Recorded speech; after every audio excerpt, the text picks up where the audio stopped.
Hello guys, আসসালামু আলাইকুম। আপনাদের কি ছোটবেলায় বার্ষিক ক্রীড়া প্রতিযোগিতার কথা মনে আছে?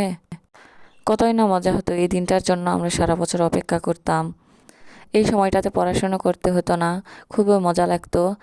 আর আর স্কুলে গেলেই ভাবতাম কয়টা খেলা দিব এবং কতগুলো খেলায় অংশগ্রহণ করব, কতগুলো পুরস্কার পাবো, এসব নিয়ে ভাবতাম। তো স্কুলে আমি অনেক খেলা দিতাম আর অনেক পুরস্কারও পেয়েছি। সবাই আমার পুরস্কার দেখে বলতো, সব পুরস্কার তো তুই বাসায় নিয়ে আসলি। তবে পুরস্কার পাওয়াটা বড় কথা নয়, খেলাধুলায় অংশগ্রহণ করাই বড় কথা। আমরা অনেকেই এই ভয়ে খেলাধুলায় অংশগ্রহণ করি। আসলে খেলায় অংশগ্রহণ করলে অনেক মজা পাওয়া যায়, যতই ভয় লাগুক একটা বাড়তি সাহস আসে মনে। দেখবেন খেলাধুলায় করার কিছুক্ষণ আগে বুকের মধ্যে একটা ভয় লাগে, যেন একটা বুক কেঁপে ওঠে। কিন্তু অংশগ্রহণ করার পরে সেই ভয়টা আর থাকে না।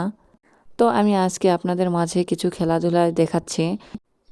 দেখতেই পাচ্ছেন ছোট ছেলেরা খেলাধুলায় অংশগ্রহণ করতেছে। শুধু ছেলেরা নয়, মেয়েরাও অংশগ্রহণ করতেছে। যেমন দৌড় প্রতিযোগিতা হচ্ছে, চামচ মুখে নিয়ে মার্বেল দৌড়। আমি দৌড় এবং দড়ি খেলাতে খুবই ভালো ছিলাম। প্রথম যখন আমি গার্লস স্কুলে ভর্তি হই, তখন দৌড় প্রতিযোগিতা দিয়ে আমি একটা প্লেট পুরস্কার পেয়েছিলাম। সেটি আমি এখনও অনেক যত্ন করে রেখে দিয়েছি। আসলে পুরস্কার জিনিস খুবই স্মৃতিময় একটা জিনিস, মনে খুবই আনন্দ দেয়। আর তো আমি পুরস্কারটা অনেক যত্ন করে রেখেছি। আর যখন আমার বয়স হয়ে যাবে, বৃদ্ধ হয়ে যাব, তখন আমি এই পুরস্কারটা বাহির করে স্মৃতিচারণ করব। যখন আমি অনেক ছোট ছিলাম, তখন আমি বিজয় দিবসে আমাদের এলাকায় অনেক কবিতা আবৃত্তি দিয়েছি এবং সেখানে অনেকবার অনেক রকম পুরস্কার পেয়েছি। সেগুলো কিছু কিছু আছে, কিছু কিছু নষ্ট হয়েছে। তখন তো আর বুঝতাম না, তাই সংরক্ষণ করে রাখতে পারিনি, ছোট ছিলাম জন্য। তো দেখুন স্কুল মাঠটা কত সুন্দর করে সাজানো হয়েছে। তো এই দুই বাচ্চাকে দেখতেই পাচ্ছেন, এরা প্রথম দ্বিতীয় হয়েছে দৌড় খেলায়। আর এই যে মেয়েদের দৌড় খেলা হচ্ছে।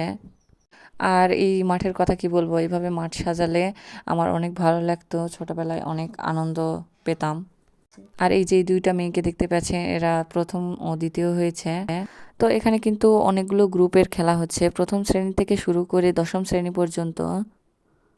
আপনারা হয়তো ভাববেন এত দৌড় খেলা হচ্ছে কেন? আসলে এটা বিভিন্ন গ্রুপের খেলা, তাই আর কি খেলা হচ্ছে। আর আপনাদের মাঝে একটু ভিডিও করে দেখাচ্ছি, এটাই।